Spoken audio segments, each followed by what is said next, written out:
ಎಲ್ಲರೂ ಹಾಕ್ತೀನಿ ನಾನು ಓದ್ತೀನಿ ಕರು ಬರ್ತದೆ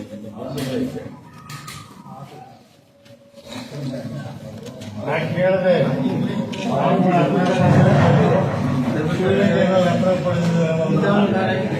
ಅವ್ರಿಗೆ ಕೇಳಿ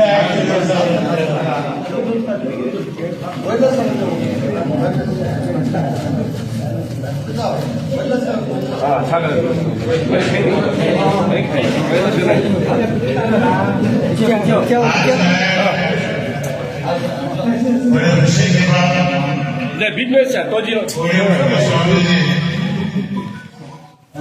अपने आत्मा से मस्जिद नहीं करता है कर्नाटक के तारीख में शिवलिंग गौड़ा जोड़े में और स्वामी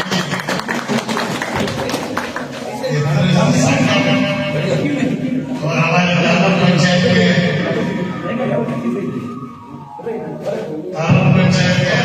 बैठो जी बैठो बैठो बैठो बैठो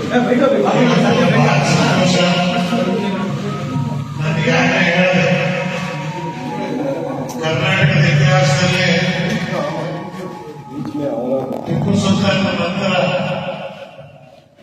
ಒಬ್ಬ ಮಠದ ಸ್ವಾಮಿಗಳು ಮುಸ್ಲಿಂ ಸಮಾಜದ ಮಸೀದಿಯನ್ನು ಉದ್ಘಾಟನೆ ಮಾಡಿರ್ತಕ್ಕಂಥದ್ದು ಕರ್ನಾಟಕ ರಾಜ್ಯದ ಇತಿಹಾಸ ಪ್ರಥಮವಾಯಿತು.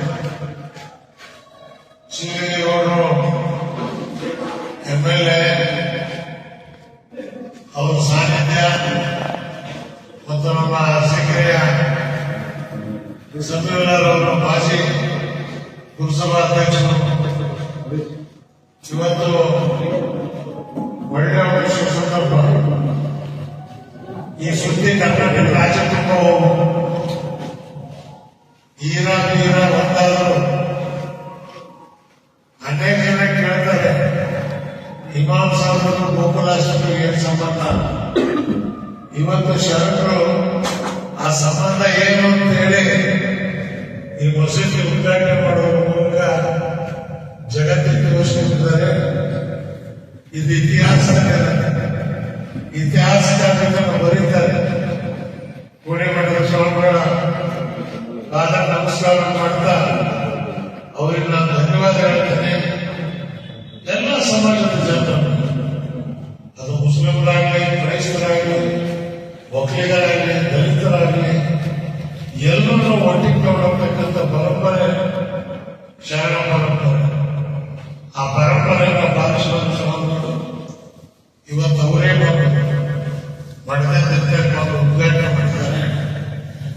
ಕರ್ನಾಟಕ ರಾಜ್ಯದ ನಮ್ಮ ಸಮಾಜದ ಪರವಾಗಿ ಅವರಿಗೆ ನಾನು ಪೂರ್ವವಾದ ಧನ್ಯವಾದಗಳನ್ನು ತಿಳಿಸ್ತಾ ಅವರ ಪಾದಕ್ಕೆ ಪ್ರಣಾಮಗಳನ್ನು ಮಾಡಿ ಶಿವಲಿಂಗೇಗೌಡರು ದೇವರಿಗೆ ಒಳ್ಳೆ ಆರೋಗ್ಯ ಕೊಡಲಿ, ಬೇಗ ಮಂತ್ರಿಯಾಗಲಿ ಅಂತ ಆಲಿಸ್ತೇನೆ.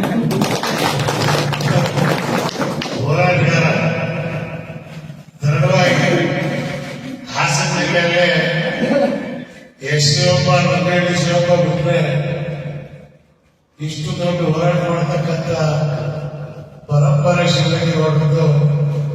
ಯಾಕಂದ್ರೆ ನಾನು 50 ವರ್ಷದಿಂದ ನೋಡ್ಕೊಂಡು ಬಂದಿದ್ದೆ. ಒಳನರಸೀಪುರದ ವಿರುದ್ಧ ಶೆಟ್ಟೋಡದವರು ಆ ಶೆಟ್ಟು ಭಾರಿ ಶಕ್ತಿ ಬೇಕಾಗುತ್ತೆ. ದೇವರವರಿಗೂ ಶಕ್ತಿ ಕೊಡ್ಲಿ. ಅರಸಿಕೆರೆಯಲ್ಲಿ ಮೆಜಾರಿಟಿ ಶರಣರ್ತಕ್ಕಂಥ ಜಾಗದಲ್ಲಿ ಶಿವಲಿಂಗ ಬಂದಿರ್ಬೇಕಾದ್ರೆ ಅವರು ಒಕ್ಕಲಿಗರಲ್ಲ, ಸಾಧಲಿಂಗ ಹೆಸರೇ ಶಿವಲಿಂಗ ಅಂತ ಒಂದು ಬೇರೆ ಭಾವನೆ ಬಂತು. ಇದು ಬಹಳ ದೊಡ್ಡ ಅರಸೀಕೆರೆಯಲ್ಲಿ ಅವರು ಅನ್ವಾರ್ಡ್ ಎಲೆಕ್ಷನ್ ಮಾಡಿದ್ರು. ನಾನು ಆರ್ನಳ್ಳಿ ರಾಮಸ್ವಾಮಿ ಪ್ರೊಫೆಷನಲ್ ಎಲೆಕ್ಷನ್ ಮಾಡಿದ್ರು. ಬಿಲ್ಡಿ ಸಿದ್ದಪ್ಪ ಇದ್ದ, ಅವ್ರ ಎಲೆಕ್ಷನ್ ಮಾಡಿದ್ವಿ. ಗಂಗಾಧರ ಎಲೆಕ್ಷನ್ ಮಾಡಿದ್ವಿ. ಇತಿಹಾಸ ಅಂತ ಒಂದು ಅರಸೀಕೆರೆ ತಾಲೂಕಿನಲ್ಲಿ ಶಿವಲಿಂಗೇಗೌಡರು ಗೆದ್ಕೊಳ್ತಾರೆ ಅಂತ ಹೇಳಿದ್ರೆ ಗಿನ್ನಿಸ್ ಬುಕ್ ರಿಕಾರ್ಡ್ ಅವ್ರಿಗೆ ಅದೇ ಶಿಕ್ಷೆ ಕೊಟ್ಟು ಒಳ್ಳೆ ಕೆಲಸ ಮಾಡ್ತಿದ್ದಾರೆ. ಎಲ್ಲ ಕಡೆ ಇಲ್ಲಿ ಕೂತವರೆಲ್ಲ ಅಧ್ಯಕ್ಷರು ಈಗ ಉಳಿಸ್ತವ್ರೆ ಮುನ್ಸಿಪಲ್ ಪ್ರೆಸಿಡೆಂಟ್ ಅಷ್ಟೇ ಶಕ್ತಿ ಕೊಟ್ಟು ಎಲ್ಲ ಜನರನ್ನ ಸ್ವತಂತ್ರ ಮಾಡ್ತಕ್ಕಂಥ ಒಂದು ಉತ್ತಮವಾದಂತ ದೇಹ ಕೊಡ್ತಕ್ಕಂಥವ್ರು ಸಿಗುತ್ತಿಲ್ಲ. ದೇವರ ಒಳ್ಳೆ ಮಾಡಿ ಅಂತ ಹೇಳಿ